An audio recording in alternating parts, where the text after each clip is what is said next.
Olá, boa tarde. Sou Francisco. Bom, nosso grupo irá apresentar um trabalho sobre articulações, como diatrose, anfiartrose, sinatrose e alongamentos. Olá, eu me chamo Evelyn e hoje eu vim falar um pouco sobre a diartrose. Diartrose é nomeado também como articulação sinovial. São articulações móveis que são formadas por cartilagem e alina. Isso acontece no encontro de dois ossos com o líquido sinovial. Ele é preservado por uma membrana, chamada membrana sinovial, e que é gerada por fibrocartilagem. E agora irei falar um pouco mais sobre o líquido sinoval. O líquido sinoval é o líquido transparente e viscoso, que fica localizado entre as duas cartilagens nas articulações de artrose. Sua função é lubrificá-las, evitando assim o atrito entre elas. Você pode também aumentar a produção desse líquido a partir de uma boa alimentação e exercícios diários, evitando assim doenças como artrite e artrose. As anfiartroses são articulações semimóveis, flexíveis e cartilaginosas. Elas possuem cartilagens entre os ossos e permitem movimentos que evitam o desgaste excessivo dos mesmos, auxiliando dessa maneira no deslizamento de uns sobre os outros a partir dos diferentes movimentos do corpo. Existem dois tipos de articulações cartilaginosas, as sínfises e as sincondroses. As sínfises são um tipo de articulação permanente, coberta por uma camada de cartilagem fibrosa. Já as sincondroses em geral são articulações temporárias em que a cartilagem vai sendo substituída por ossos ao longo dos anos.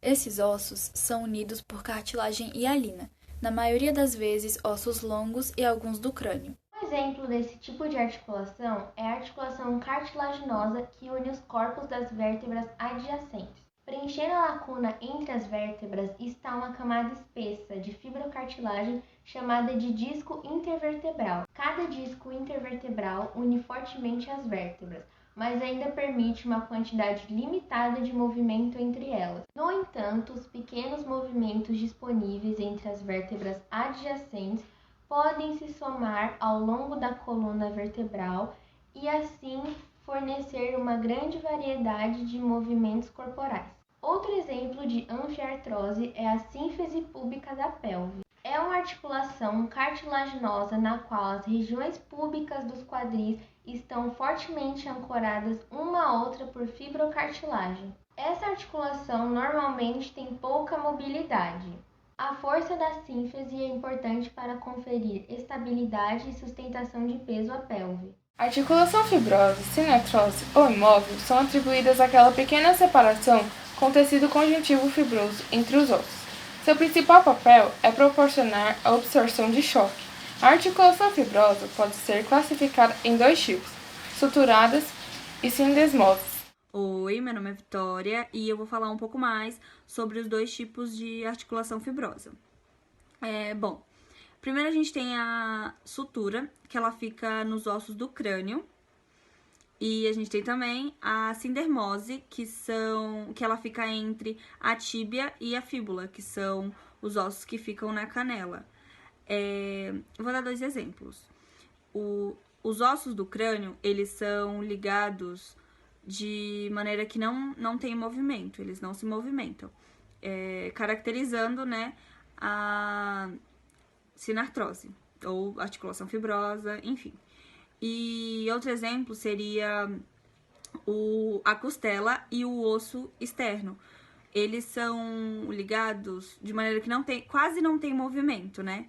Hoje eu vou falar um pouquinho sobre alongamento. O alongamento é um tipo de exercício físico orientado para a manutenção ou melhora da flexibilidade. Ele é comum em atividades esportivas como ginástica e corrida, atividades não esportivas como yoga e o balé, e em reabilitação como a fisioterapia. Ou seja, o alongamento serve para ajudar na flexibilidade a pessoa que vai praticar alguma atividade física ou algum esporte. E agora eu vou falar um pouquinho sobre os benefícios do alongamento para uma pessoa. Ele ajuda a relaxar seu corpo e sua mente. Ele ajuda você a ter mais postura, ser uma pessoa mais aposturada. Ele ajuda as pessoas que têm muita cólica menstrual a melhorar isso, a ter menos cólica.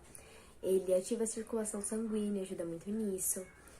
Ele ajuda na coordenação motora, Por isso que é muito bom você fazer alongamentos, não todos os dias, mas pelo menos quando você conseguir, de acordo que você se limite ao que seu corpo consegue. É bom você fazer porque melhora em diversas coisas. Oi, meu nome é Giovana Salles e eu vou fazer as conclusões dos temas abordados nesse vídeo. O primeiro tema é a diartrose, que podemos concluir que são articulações flexíveis caracterizadas pela presença de bolsas sinoviais, que contêm o líquido sinovial que evita o desgaste ocasionado pelo atrito. Elas se localizam entre a pele e os ossos. Uns exemplos delas são articulações do ombro, joelhos e cotovelos. O segundo tema é a fiartrose, e pelo que entendemos, elas são articulações semimóveis, flexíveis e cartilaginosas. Elas possuem cartilagens entre os ossos e permitem movimentos que evitam o desgaste excessivo dos ossos, auxiliando dessa maneira no deslizamento de uns sobre os outros, a partir dos diferentes movimentos do corpo. Alguns exemplos delas são os ossos do quadril e vértebras. O terceiro tema é a sinartrose, e podemos concluir delas que elas são articulações fibrosas localizadas entre um osso e outro, caracterizadas por serem inflexíveis. As duas superfícies ósseas são praticamente contínuas, separadas apenas por uma camada de tecido conjuntivo ou cartilaginoso. Alguns exemplos delas são a articulação do crânio, dos dentes e do maxilar, da tíbia e a fíbula. O último tema que vamos concluir é o alongamento. O alongamento é uma prática recomendada para todos, dos sedentários aos atletas, para melhorar a flexibilidade. Mesmo pessoas sedentárias devem alongar-se para assim diminuir as sobrecargas nas articulações durante movimentos simples da rotina diária. O alongamento é um exercício voltado para o ganho da flexibilidade por meio de estiramentos das fibras musculares. Dessa forma, os alongamentos preparam a musculatura para exercer quaisquer movimentos sem tensões desnecessárias.